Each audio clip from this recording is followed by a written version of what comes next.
ఇదే మన ఛానల్లో కూడా మమ్మల్ని నంబూతులు తిట్టారు. ఇదే ప్యానలిస్టులు, ఇదే సజ్జా అదే దగ్గర నుంచి మిగిలిన తెలుగుదేశం జనసేనలు అయితే అమ్మ లెక్కలే అదే ఏబిఎన్ లో కూర్చొని మాట్లాడారు. ఇదే సస్పెండ్ అయినటువంటి జడ్జి రామకృష్ణ ఏదైతే జగన్మోహన్ రెడ్డి గారు తలకాయ నరికేస్తా అన్నాడు, మరి తెలుగుదేశం మాట్లాడించినట్టే కదా చంద్రబాబు నాయుడు గారు ఎందుకు బాధ్యత తీసుకొని క్షమాపణలు చెప్పి ఎందుకు కేసు పెట్టి అరెస్ట్ చేయట్లేదు? నువ్వు మాట్లాడకూడదు.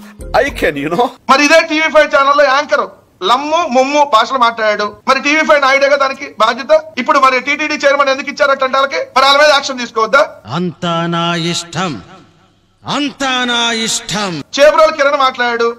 ఆ channel owner Gottipati Vamsikrishna ITDP నాయకుడు, అతని మీద కేసు పెట్టాలిగా. ఈ ఐటీడీపీ నిర్వహిస్తున్న లోకేష్ మీద కేసు పెట్టాలిగా. మనమేమో సాంప్రదాయాన్ని శుద్ధిని శుద్ధపోసలు సాంప్రదాయిని సుప్పిని శుద్ధ పూసని అవతలాడు ఏం మాట బూతు బూతు బూతు బూతు మనమేమో నభవంతు నా భవిష్యత్తు ఏం మాట్లాడినా. ఇదే ఆన వెంకటరమణారెడ్డి రోజా నీకు బికినీ పంపిస్తా అన్నాడు.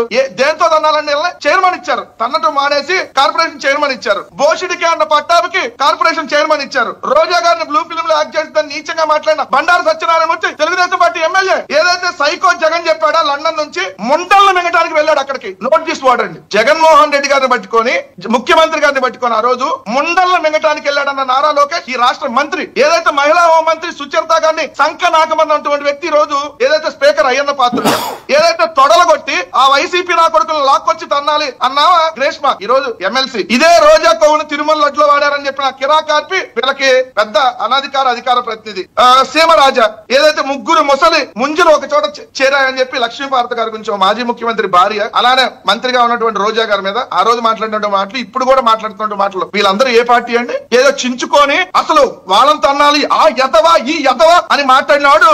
మరి ఇప్పుడు వీళ్ళే ఎదవలు